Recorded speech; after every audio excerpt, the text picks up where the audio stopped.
The night my safe little life started to come apart didn't sound like a gunshot or a scream. It sounded like a single buzz on my wife's phone and 2 words from a man I didn't know. Last night. Out there, the world's chaos. Clients lie, trucks break down, weather doesn't care what your schedule looks like. Somewhere along the way, I decided a man's job was to take those hits out there and make sure his house stayed clean of it. For walls, a roof that didn't leak, and a wife who knew he came home on purpose. That was the job. For years, I really believed I'd nailed that part. 2-story place on the edge of Columbus, Ohio. Siding a little faded, fence leaning more every winter. Driveway cracked from too many freeze-thaws and not enough Saturdays off to fix it. I used to pull into that driveway after 10, 12 hours in the field and feel my shoulders drop before I even killed the engine. I'd look at that tired fence and think, I may not have much, but I've got this right. Inside, we had the split we used to joke about. Me, the grind. Jenna, the heart. I brought the paycheck, the tired hands, the busted knuckles. She brought candles and throw pillows and birthday reminders. Made sure there were pictures on the walls and not just bare nails. She handled invites, meal trains when neighbors got sick, let's have people over, and we should really see your mom more. I told myself it was a good balance. I'd carry the load.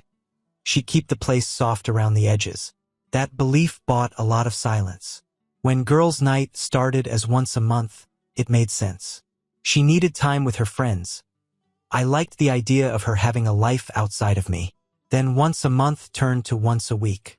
Thursday, wine nights. Saturday, just us girls down in the short north. I noticed the outfits getting a little sharper, the lipstick a shade bolder. But I told myself she was just trying to feel good. She'd twirl once in the hallway, ask, "Too much?" And I'd kiss her cheek and say, "You look great. Have fun." The new project at her office showed up right around the same time. Suddenly there were late meetings, last-minute deadlines, vague talk about corporate being on our backs. She'd come home later, slide past me in the kitchen with an exhausted smile that didn't reach her eyes, drop her bag by the table, and talk about how stressful everything was. Less eye contact. More, "I'm just tired." Cooper, our mutt, didn't understand any of that. He understood one thing: door sounds. He'd sit by the front door with me on those late nights. Ears perked every time a car slowed on the street. The TV would be on, some game, some rerun, but my real attention was on the quiet of the house. On the clock over the stove. On the way my own thoughts started to talk back to me. She's working. She's allowed to have a life. Don't be that guy, Reed. Don't be the jealous husband with nothing real to point at. One night, somewhere near midnight, I stood in the living room with the TV muted, Cooper curled at my feet, and I finally let the thought form in real words. Maybe something's off. Not a full accusation, just a crack. I didn't say it out loud. I barely let myself finish it in my own head. I just felt that thin, cold line of unease run through me, and then I buried it under an extra beer and some late SportsCenter like that could patch drywall over a rotten stud. A week later, the first hard piece of truth showed up, and it didn't even have the decency to knock. We were on the couch, some show playing that I wasn't really watching. Jenna sat next to me, one leg tucked under her, scrolling her phone while pretending to care about whatever was happening on screen. Her laugh was half-second late every time, just enough for me to notice. Her phone buzzed on the cushion between us. Screen lit up, just for a second. A man's name I didn't recognize. Under it, a preview of the message, "Last night." That was all I saw before her hand moved faster than I'd seen it move in years. Swipe, tap, gone. Phone flipped face down. Screen dark, her shoulders suddenly tight. "Spam," she said, almost too quickly. "Work stuff. Sorry." I didn't say a word, didn't lean over, didn't ask. Just stared at the black screen resting there between us like a loaded gun. That tiny motion, the speed of her thumb, the panic in her eyes, the way the words "last night" burned into my brain, hit me harder than any shouted argument we'd ever had. For the first time, sitting on that couch in the house I thought I'd kept safe, I knew one thing for sure. Whatever was under this roof, it wasn't what I believed it was. The night it really shifted, the house was already asleep. Cooper was curled in his bed. The TV was off.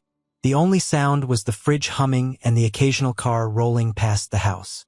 I'd been staring at the ceiling long enough to know it was after 1. The deadbolt turned at 1:30 a.m.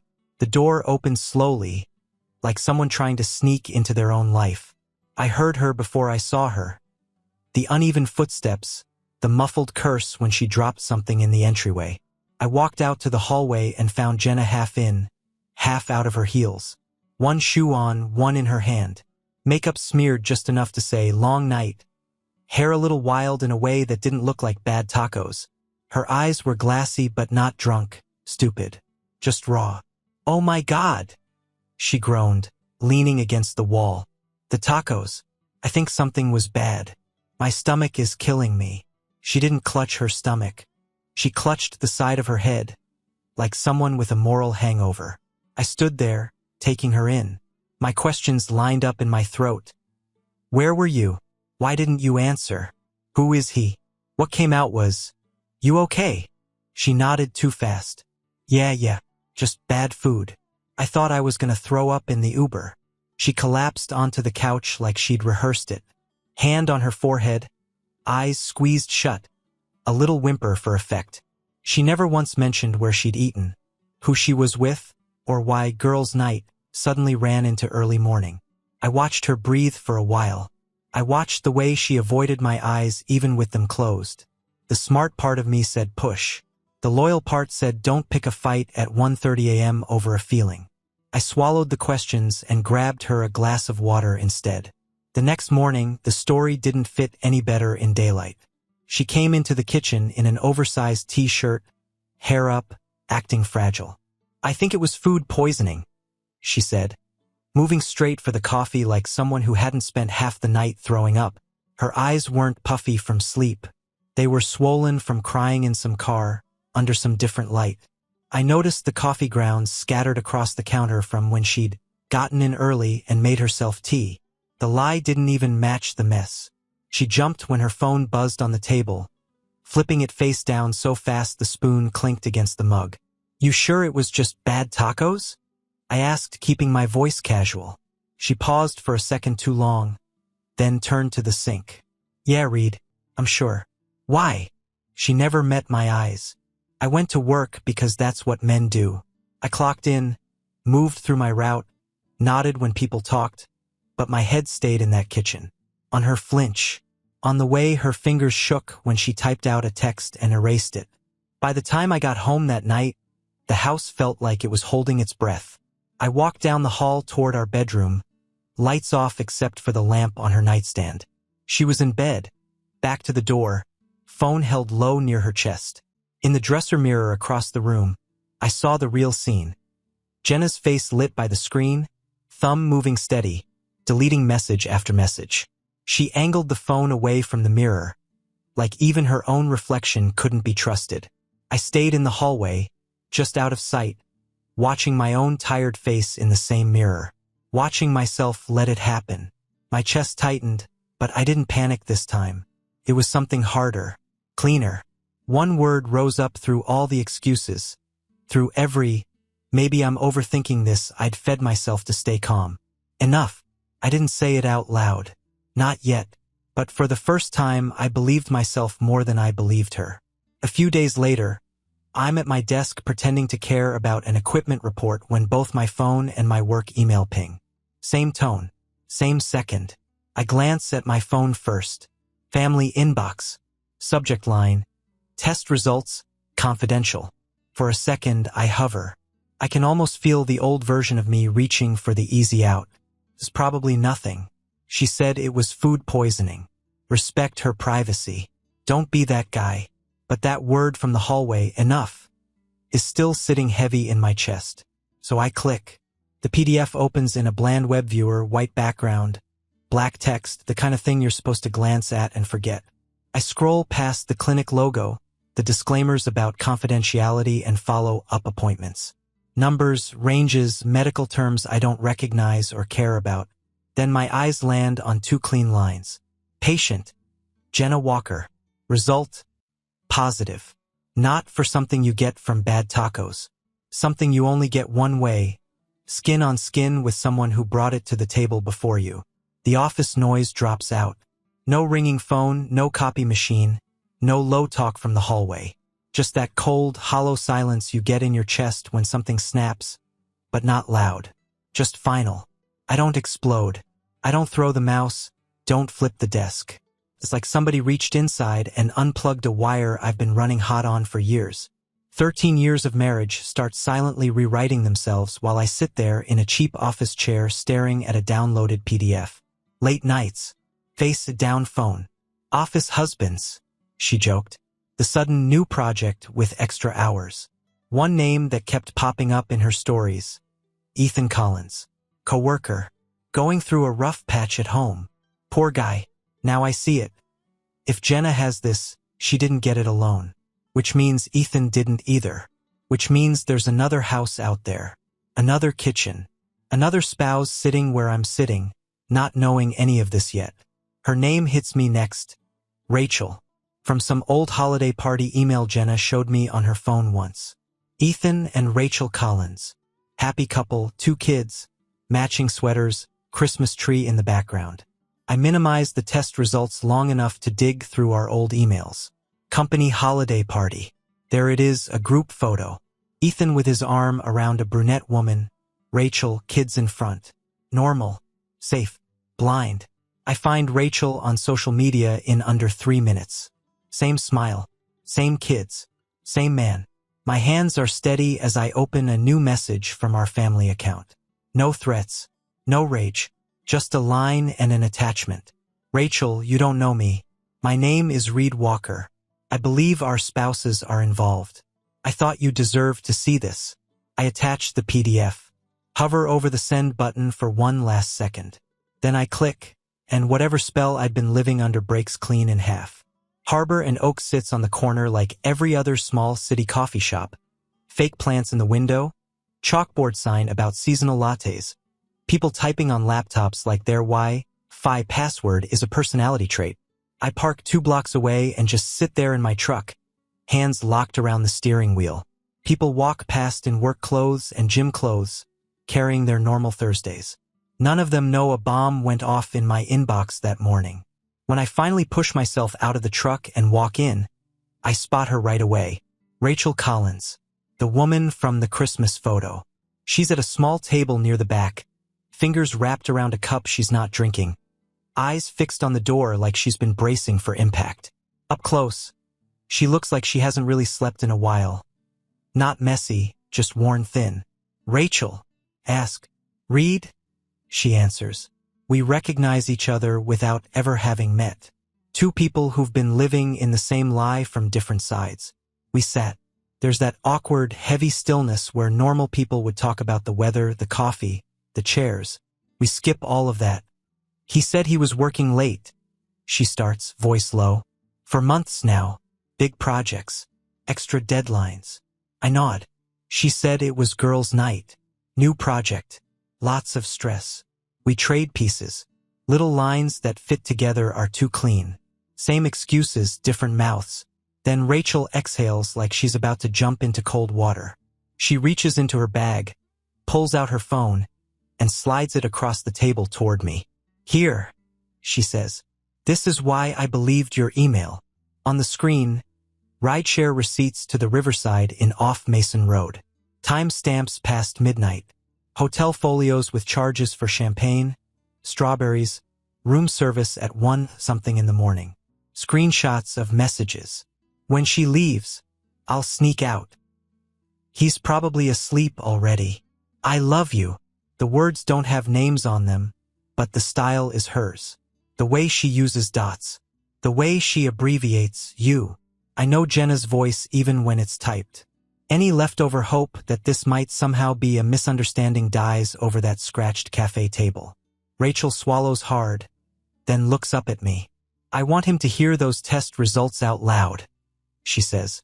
In front of someone he can't lie to. Something in me clicks into place. Not revenge. Not drama. Just reality spoken plain. We'll do it tonight, I say. My place. My kitchen. We hash out the details. Time. Cover stories. No yelling, no scenes, just facts laid out in the open. When we stand to leave, there's no hug, no dramatic goodbye. Just a tired, solid nod between two people standing in the same wreckage. We walk out separate doors, back into our separate lives, both knowing they're about to be torn open before the day's done. By the time I get home that evening, the house looks exactly like every other night. That almost makes it worse. Jenna's at the stove, stirring a pot of chicken noodle soup, hair pulled back, wearing one of those soft sweaters she knows I like. She glances over her shoulder with a practiced weak smile. "Hey," she says, "I'm feeling a lot better today. Must have just been something I ate." Same line. "New day." "Yeah," I answer, hanging my keys on the hook. "Guess you got lucky then." The only thing different in the room is my breathing. Her phone is on the counter beside the cutting board, face down, silent and black. It sits there between us like a loaded gun we're both pretending not to see. We dance through a few minutes of small talk. "How was your day? You look tired. Traffic was bad." Nothing that matters. I don't push. I don't know. I just wait, checking the time in my head. At 6:32, the doorbell rings once. Not a lean on it rings, not impatient. Just one sharp, clean press. Jenna looks toward the door, confused. "Are you expecting someone?" "Yeah," I say. "I am." I walk down the hall, every step feeling more solid than anything I've done in weeks. When I open the front door, Rachel is standing there, coat on, hair pulled back, a folded sheet of paper in her hand. "Come in," I tell her. In the kitchen, Jenna freezes. For a second, she looks at Rachel like she's seen a ghost. Then recognition hits and all the color drains from her face. "Rachel," she whispers. "What are you?" I take my spot near the table. We're all standing. No one sits. No one relaxes. Rachel doesn't waste time. She unfolds the paper with careful hands and starts reading in a steady voice. "Patient, Jenna Walker. Result? Positive." Jenna flinches like the words are physical. "Stop," she blurts, stepping forward. "Please don't." She reaches for the paper, but I move between them. Not to protect her, to keep her from snatching reality out of the air. "Let her finish," I say. Rachel keeps going. Each word sounds like a verdict being entered into record. Jenna's voice starts to crack. "Read. This isn't. It's not what it looks like. I swear it was." Her phone buzzes on the counter. All three of us look at it. The screen lights up, face down, vibrating against the cheap laminate until it flips, just enough for the name to flash. Ethan Collins. I step forward and pin the phone in place with my boot, pressing it to the counter so she can't grab it, can't flip it over, can't bury it. The name keeps lighting up, over and over, like a confession in neon. Whatever doubt was left in that room dies right there. Jenna breaks. "It was just once," she blurts. "I was drunk. I wasn't thinking. He took advantage, I swear. It didn't mean anything." Rachel doesn't raise her voice. She just pulls out her own phone, swipes, and sets it on the table between us. Hotel receipts. Multiple dates. Same room. Same inn. Champagne and strawberries. Time stamps past midnight. "Once," Rachel says quietly. "You don't get bulk rates for once." Jenna shakes her head frantically, tears spilling now. "You don't understand. I was in a bad place, our marriage." "Stop." I cut in, voice flat. "You didn't trip and fall into his bed, Jenna. That wasn't a mistake. That was a series of decisions." She looks at me like I'm supposed to soften, like tears are a key that still works in this lock. Rachel slips the printed test results onto the table, next to the buzzing phone with Ethan's name. "You didn't just wreck your own house," she says, shoulders sagging. "You wrecked mine, my kids. 2 homes, not one." Silence swallows the kitchen. Finally, Rachel takes a breath like she's just reached the end of a very long run. "I'm done," she says simply. She turns, walks past me, and out of the house without slamming a single door. The printed results and the still buzzing phone stay on my table like evidence in an open case. And for the first time, Jenna is standing in front of them with nothing left to hide behind. The house goes quiet fast after Rachel leaves. No yelling, no slamming, just the soft click of the front door and then nothing. Jenna's legs give out first. She drops into a chair at the table like someone unplugged her. Then the words start spilling. "I'm so sorry, Reed. I don't know what I was thinking. I'll quit my job. I'll block him. I'll change my number. We can go to therapy. We can fix this, please." It all comes out in one long stream. Promises, bargains, future plans she's building on a floor she already burned through. Every "I'll do anything" hits the linoleum and rolls away like an empty shell casing. Loud in the moment, useless after. I sit across from her, hands flat on the table, just listening. No yelling, no banging the table, just letting her run out of ammunition. When she finally wears herself down to little gasps and sniffles, I stand up, walk to the drawer where we keep the important stuff, passports, insurance paperwork, mortgage copies. I slide everything aside and pull out a blank manila folder. I set it on the table between us. Her eyes lock on it. She understands without me saying a word. "You're going to Linda's tonight," I say. My voice sounds like it belongs to someone else, someone calmer. "Tomorrow we will talk about separation. Then we talk to lawyers." She shakes her head hard. No, Reed, we can come back from this. You can't just throw away 13 years. "I'm not throwing it away," I say. "You already did. I'm just not living in the trash with you." I grab my keys. "Where are you going?" she asks, voice small. "Somewhere I can breathe," I answer. On the porch, the air's colder than it looked. I feel more peace in that chill than I've felt inside my own walls in months. In the truck, I text Rachel. "Thank you for making me feel less crazy." She replies a few minutes later, "We just told the truth. That's not revenge. That's survival." The next day, the opinions start. Texts from family. Calls. Counseling is the Christian thing to do. People make mistakes. Be the bigger man.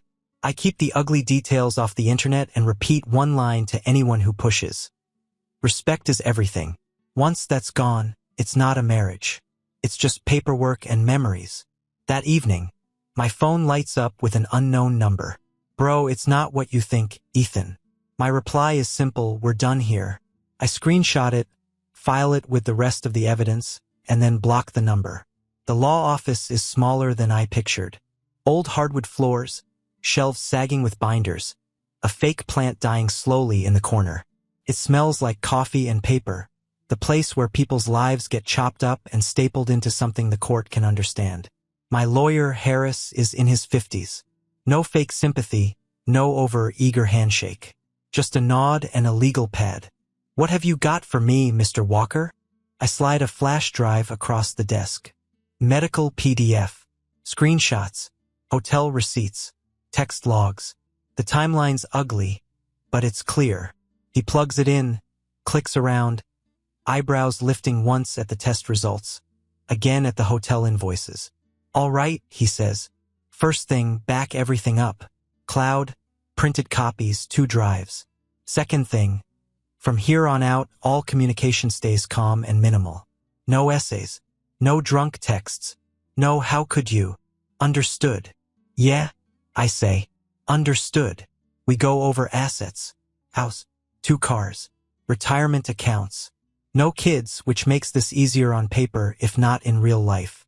He explains how to pursue separation without turning it into a blood sport, what to expect from her lawyer, what not to do if I want to keep things clean. Later that night, I'm back at my kitchen table. Same spot where Rachel read the verdict.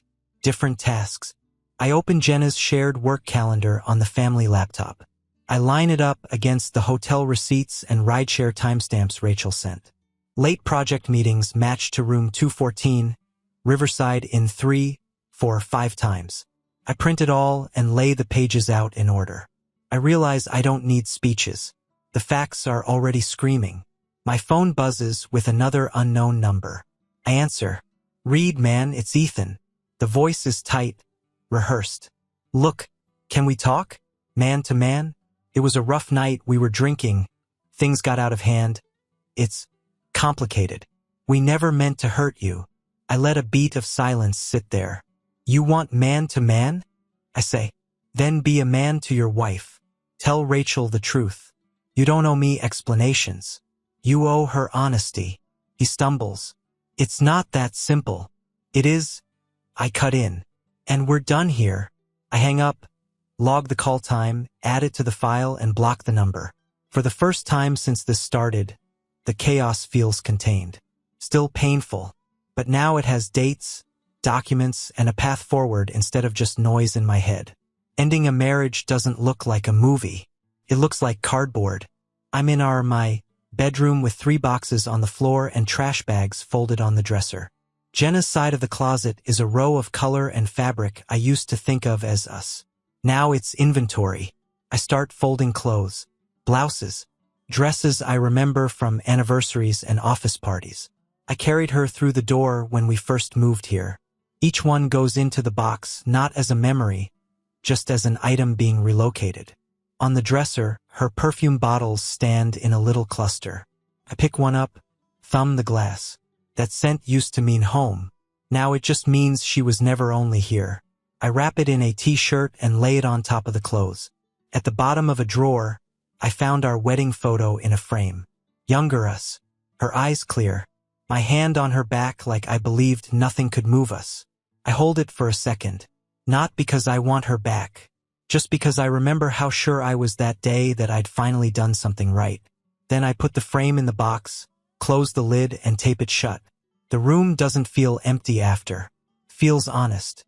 2 days later, Jenna shows up on the porch. She knocks like a stranger. I open the door but don't step aside. We can talk out here, I say, keeping the door mostly closed behind me. She dives into the script. We have history, a home, love. People come back from worse. I'll spend the rest of my life making it up to you if you just give me one last chance. I let her finish. Every word. When she runs out, I answer. We can't fix what you kept breaking, I say. You didn't make one mistake, Jenna. You built a secret life on top of ours, then expected me to live under it. She starts to cry again. I don't move. Take care of yourself, I tell her. Then I close the door. Not hard. No slam. Just final. I'm back at the same kitchen table where everything cracked open. Rachel's printed test results sat here. Jenna's lies died here. Now it's just me, my laptop, and an email from Harris with a PDF attached. Separation agreement draft. I open it. It's not romantic. It's line items and sections. House mine. Mortgage mine. Her car, hers. Retirement accounts split a certain way. No kids to negotiate, no custody schedules, just money and property and who walks away with what. I scroll through each page slowly, not because I don't understand it, but because I want to feel every choice. This is the paperwork version of a line I've already drawn in my chest. My hands don't shake. It doesn't feel good. It's not some victory lap. It feels like finally cleaning out a room that's been cluttered for years. Dusty, annoying, necessary. When I reach the last page, there's a little blank line waiting. Signature Reed Walker. I pick up the pen, press it down, and sign my name. Simple, calm. Something settles in my chest when the ink dries. Not happiness, not pride, just a solid click like a door finally locking in the right frame. I look out the window at a clear Ohio sky. Nothing special, just a regular evening, soft light on the cracked driveway, neighbors doing whatever neighbors do. I catch my reflection in the glass and realize I'm actually smiling a little. Not because this is fun, because I'm not lying to myself anymore. If you're a man reading this and your gut's been twisting the way mine was, when the stories don't match the patterns, when your body knows before your brain admits it, hear me clearly. You're not crazy. You're not insecure. You're paying attention. A man needs peace under his own roof. Respect is the foundation. Without it, you're not married, you're performing. I didn't walk away from love. I walked away from a lie. There's more ahead: court dates, money, what happened with Rachel and her kids. And I'll get to that. But tonight, I shut the laptop, turn off the lights, and go to bed in a house that finally feels like it's on my side. For the first time in years, I fall asleep in a home that isn't lying to me.